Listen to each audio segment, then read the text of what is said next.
Non fiction আছে, fiction আছে।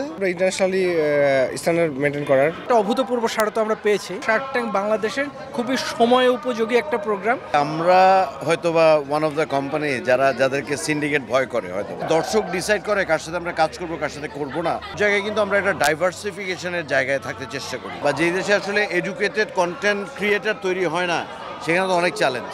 আমরা চাই বাংলাদেশের যে অডিয়েন্স যারা কন্টেন্ট দেখে তাদের জন্য কন্টেন্ট বানাতে। আমরা সেরকম প্রজেক্টই আমরা তৈরি করছি, এবং এটা ফিকশন হবে, নন ফিকশন হবে, এটা একেবারে গেম শো হতে পারে, এটা একেবারেই টেলিভিশনে যেসব প্রোডাকশন হয় সেরকম হতে পারে। কাজে নানা রকম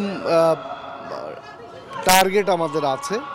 সো নেক্সট প্রজেক্ট আসলে ওইভাবে আমি বলতে পারবো না, কিন্তু আমাদের নন ফিকশন আছে, ফিকশন আছে।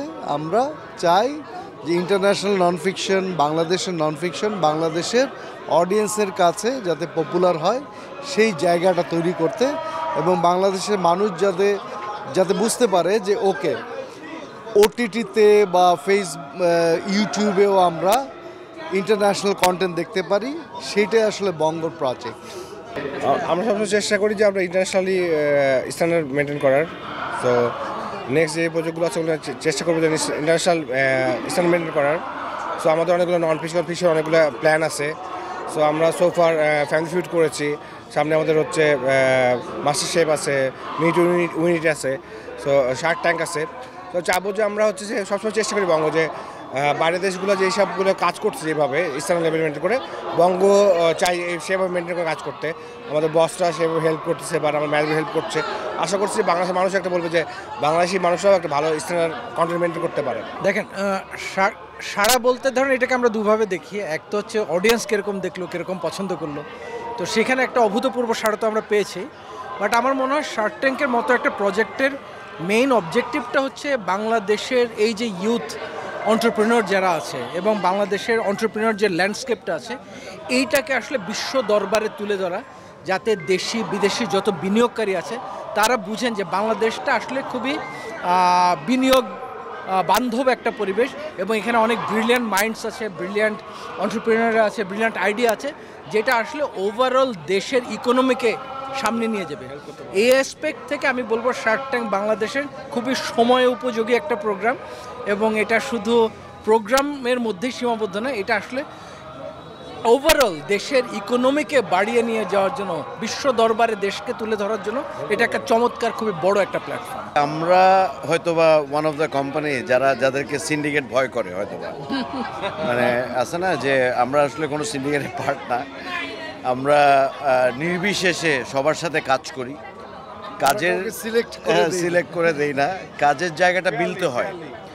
কারণ আমাদের একটা সবচেয়ে বড় আমার মনে দায়িত্ব হচ্ছে যে আমাদের যারা দর্শক তাদেরকে এক ধরনের মানে আমি যেটা বলবো যে তারা যখন আমাদের কাছে এসে সময় দেয়, কেউ হয়তো মানি স্পেন্ড করে, মানে তাদেরকে আসলে মানে আমি যেটা বলবো যে এটাকে কি বলবো যে ভ্যালু প্রপোজিশন দেওয়া। সে যে ভ্যালুর জন্য আসছে, আমি আসলে ঠিকমতো সেই ভ্যালুটা আসলে দিতে পারছি কিনা। অনেক সময় আমরা ব্যর্থ হই, এটা নিয়ে কোনো সন্দেহ নাই। আমরা কি করি, এটা থেকে লার্ন করি হয়তোবা, এবং সামনে যাতে আরও ভালোভাবে কাজ করতে পারি সেই চেষ্টাটা করি। সো এরকম একটা জায়গায় যখন আপনি যাবেন, দর্শকপ্রিয় তো একটা ম্যাটার করে। মানে আপনি যদি এখন সিন্ডিকেট বা বলেন যে কেন একজনের সাথে আপনি হয়তো কাজ করছেন, তো এটা তো আসলে দর্শক ডিসাইড করে কার সাথে আমরা কাজ করব কার সাথে করব না।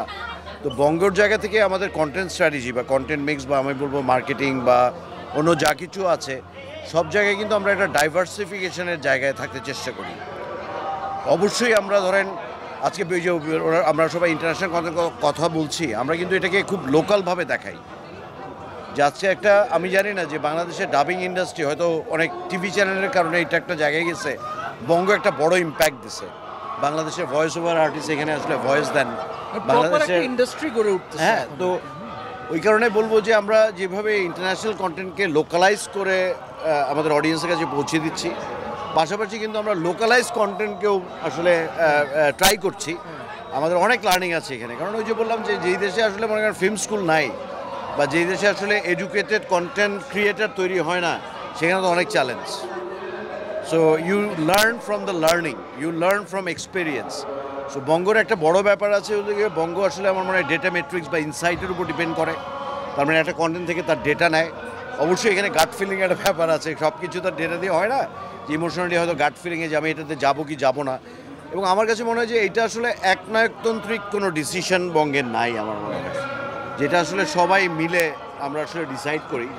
সো আমার মনে হয় প্রস অ্যান্ড কনস একটা ঠিকভাবে আলোচনা করা হয় এবং সবাই মিলে আমরা ডিসাইড করি এই কন্টেন্ট আমাদের যাওয়া উচিত, তখন আমরা কিন্তু একটা কন্টেন্টের সাথে যাই।